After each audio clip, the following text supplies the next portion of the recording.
Hello বন্ধুরা, the nomadic duo সুনেহা এই চ্যানেলে তোমাদের সকলকে স্বাগত জানাই। বিভিন্ন কাজের ফাঁকে অনেকদিন কোথাও যাওয়া হয়নি। এরকমই একটা শনিবার স্কুল থেকে ফিরে খবরের কাগজ পড়ছি, তখন আমার কাকা এসে বলল, কাল ঝাড়গ্রাম যাবি?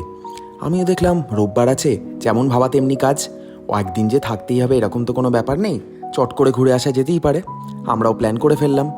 পরের দিন সকালবেলা রোববার হাওড়া থেকে আমরা টিকিট কাটলাম হাওড়া বারবিল জনশতাব্দী এক্সপ্রেসে। রাত্রিরে তাড়াতাড়ি গোছকাজ করে খাওয়া দাওয়া করে শুয়ে পড়েছি। 3টের সময় অ্যালার্ম দেওয়া আছে। ঘুম থেকে উঠে দেখি মেসেজ এসছে যে বারবিল জনশতাব্দী অনেকটাই লেট, তাই রিশিডিউল হয়েছে। 4:30 সময় আমাদের গাড়িও এসে গেল স্টেশনে যাওয়ার জন্য। গাড়িতে উঠে দেখলাম যে 6:35 ইস্পাত এক্সপ্রেসে কারেন্ট রিজার্ভেশন রয়েছে। আমরা চট করে ইস্পাতে 6টা টিকিট কেটে নিলাম। প্রসঙ্গত বলে রাখি, আমরা যাচ্ছিলাম 6 জন, আমি, নেহা, আমার কাকা কাকিমা আর কাকার বন্ধু এবং তার ওয়াইফ।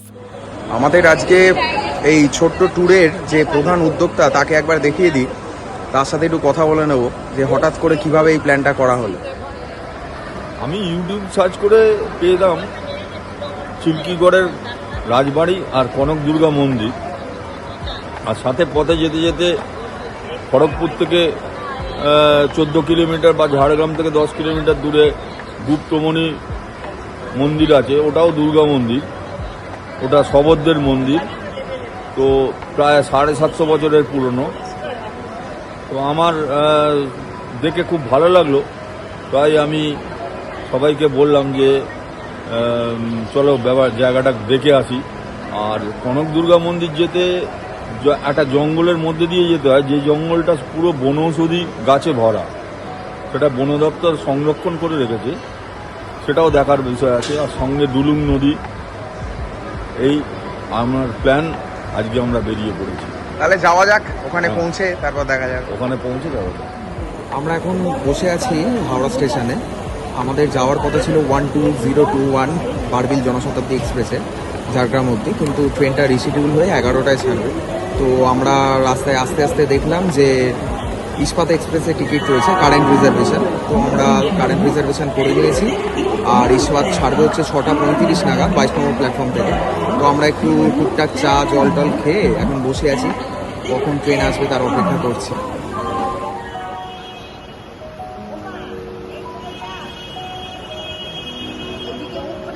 আমরা ট্রেনে উঠে পড়েছি। সব থেকে মজার ব্যাপার হচ্ছে আজকে কাকার জন্ম। দেখি দেখছিস কেন? Happy birthday. Thank you. নির্ধারিত সময়ের থেকে দেরিতে হাওড়া পৌঁছানোর কারণে ইস্পাত এক্সপ্রেস ছাড়তেও কিন্তু দেরি হলো। ট্রেন ছাড়লো তখন বাজে প্রায় 8:45। যাই হোক, এতক্ষণ অপেক্ষার পর ট্রেন ছাড়তেই আমরা আমাদের সেই হারিয়ে যাওয়া এনার্জি আবার খুঁজে পেলাম। একটা নতুন জায়গায় যাচ্ছি, নতুন কিছুকে জানার আনন্দে মন ভরপুর হয়ে উঠল।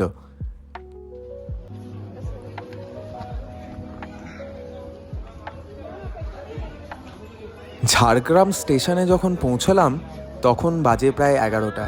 স্টেশনে নেমেই আমরা চললাম টোটোর সন্ধানে।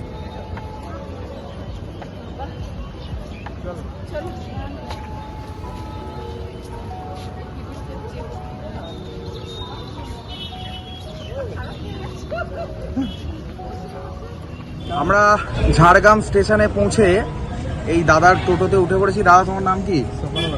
আচ্ছা, তা দাদার সাথে এখন আমরা চলে যাব। কোথায় যাব এখন? চিল্কিগড় যাব। তো চলো দেখা যাক, ওখানে পৌঁছে আবার দেখা হচ্ছে।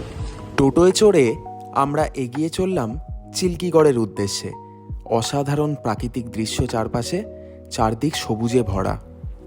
ঝাড়গ্রাম স্টেশন থেকে কনকদুর্গা মন্দির যাওয়ার পথে কেন্দুয়া বলে একটি জায়গা পড়ে। শীতকালে এখানে প্রচুর পরিযায়ী পাখিকে আসতে দেখা যায়। কলকাতা থেকে যারা প্রাইভেট কারে ঝাড়গ্রাম আসবেন তারা ন্যাশনাল হাইওয়ে ধরে খড়গপুর হয়ে চলে আসতে পারেন ঝাড়গ্রাম। এছাড়া যারা ট্রেনে আসবেন, হাওড়া থেকে সকালবেলায় 6:20 হাওড়া বারবিল জনশতাব্দী এক্সপ্রেস, তারপর 6:35 ইস্পাত এক্সপ্রেস, এই দুটি ট্রেন ধরে মাত্র 2 ঘন্টা 10-15 মিনিটের মধ্যেই পৌঁছে যেতে পারেন ঝাড়গ্রাম। স্টেশনে নেমে অনেক টোটো পাবেন, একটা টোটোর সঙ্গে দরদাম করে নিয়ে আপনারা চলে আসতে পারেন চিল্কিগড় রাজবাড়ি, কনকদুর্গা মন্দির এবং একই সাথে দেখে নিতে পারেন ডুলুং নদী। কয়েকটা জায়গায় রাস্তা মেরামতির কাজ চলছে, ওইটুকু বাদ দিলে বাকি রাস্তা কিন্তু বেশ ভালোই বলা চলে।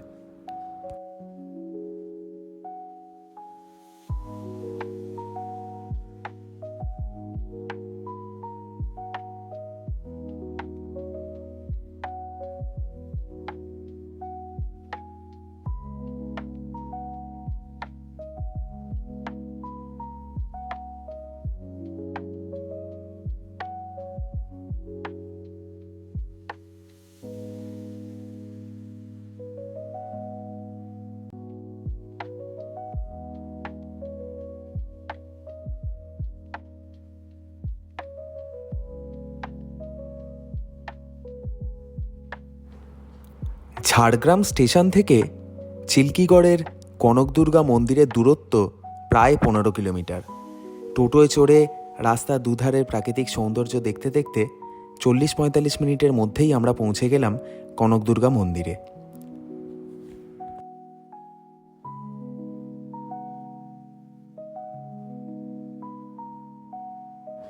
কনকদুর্গা মন্দিরের চারপাশ ভেষজ ঔষধি গাছে ঘেরা।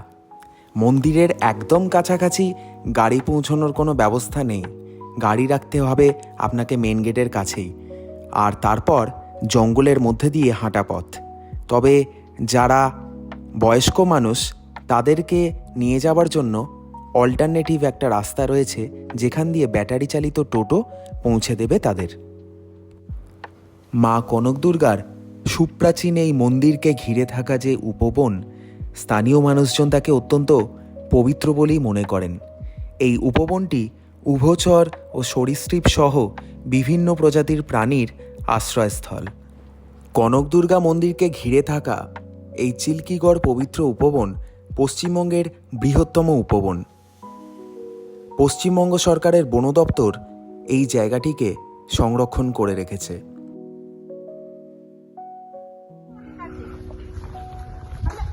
আমরা পৌঁছে গেছি কনকদুর্গা মন্দিরের কাছে। এখন রাস্তা দিয়ে এগিয়ে চলেছি, খুব সুন্দর চারদিকে গাছপালা পরিবেষ্টিত রাস্তা, আর প্রচুর ঔষধি গাছ রয়েছে এখানে আমরা দেখতে পাচ্ছি। প্রায় 60 একর জমি জুড়ে থাকা এই উপবনে 388টি বিভিন্ন প্রজাতির ভেষজ গুল্ম গাছ এবং লতাগুল্ম সহ প্রায় 105টি প্রজাতির ঔষধি গাছও রয়েছে। কিছু কিছু গাছ ও লতাগুল্ম দ্রুত বিলুপ্ত হয়ে যাচ্ছে।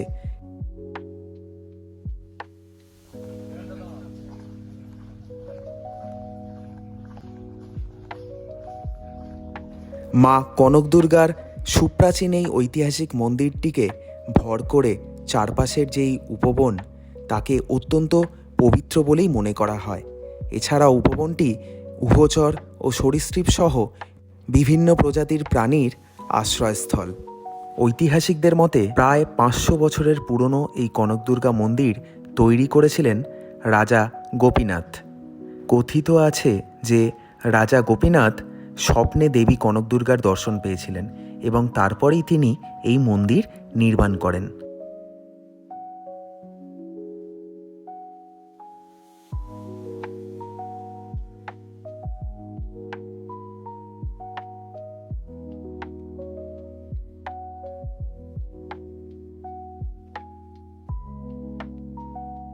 কনকদুর্গা মন্দিরের ভিতরে ক্যামেরা ব্যবহার করা নিষেধ, তাই আমরা মার মূর্তির ছবি তুলতে পারিনি।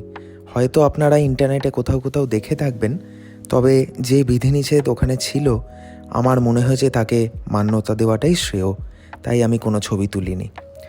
মন্দিরে খুব নিষ্ঠা ভরে পুজো দেওয়ার পর মন্দিরের ঠিক পিছনের অংশেই অন্নভোগের ব্যবস্থা আছে, সেখানে আমরা অন্নভোগ গ্রহণ করলাম। কলকাতা থেকে যারা যাচ্ছেন এবং গিয়ে কনকদুর্গা মন্দিরে পুজো দেওয়ার পর সেদিন অন্নভোগ গ্রহণ করতে চান, তাদের জন্য সুখদেববাবু বলে একজন আছেন, তার নাম্বার আমি ডেসক্রিপশন বক্সে দিয়ে দিচ্ছি। আপনারা যাওয়ার আগে যদি তাকে কন্ট্যাক্ট করে যান তাহলে ওনাদের খুবই সুবিধা হয়, কারণ বিভিন্ন রকম জিনিসের অপ্রতুলতা ও অসুবিধার জন্য ওনারা খুব সীমিত সামর্থ্যের মধ্যেই রান্না করেন। সেই কারণে আগে থেকে ওনাদের জানিয়ে দেওয়া হলে ওনাদের পক্ষে কাজটা সুবিধের হয়।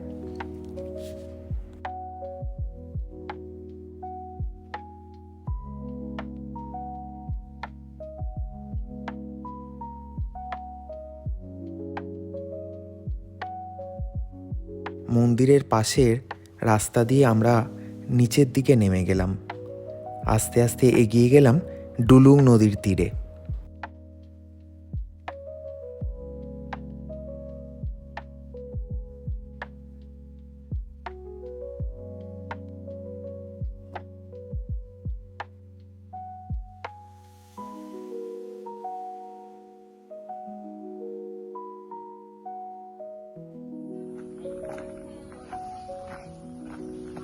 ভরা বর্ষায় এই ডুলুং নদী হয়ে ওঠে কানায় কানায় পূর্ণ। এখনও সেই অর্থে জল সেরকম নেই বললেই চলে। দূরে তাকিয়ে দেখলাম জঙ্গল, আর অনেক দূরে কিছু গ্রামের ছেলে মেয়ে ও লোকজন তারা স্নান করছে। সত্যি অপরূপ মনোরম সেই দৃশ্য, দেখলে চোখ জুড়িয়ে যায়।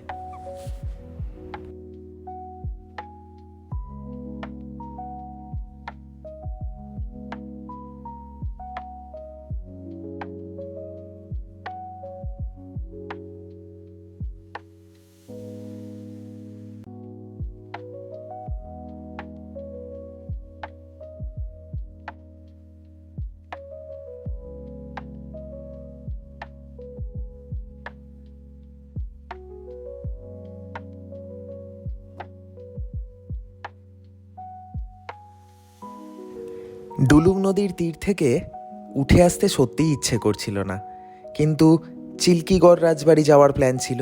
তাই আমরা আস্তে আস্তে আবার রওনা দিলাম মেন গেটের দিকে, যেখানে আমাদের টোটোটি আমাদের জন্য অপেক্ষা করছে।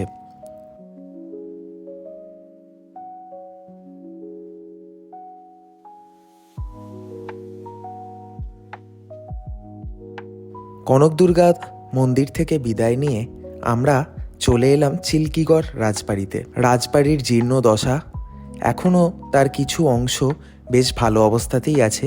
দেখে বোঝা যায় যে কিছু অংশে রক্ষণাবেক্ষণ এখনও চলছে, এবং টোটোওয়ালার কাছ থেকে জানতে পারলাম যে রাজপরিবারের সদস্যরা এখনও বাস করেন।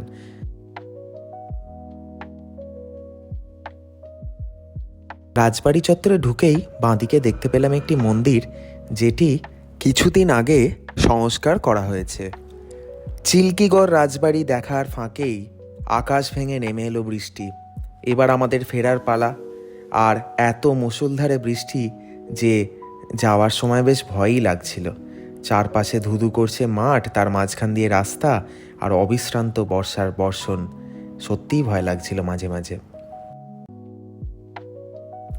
ঝাড়গ্রাম স্টেশনে পৌঁছে দেখলাম ট্রেন অনেক লেট।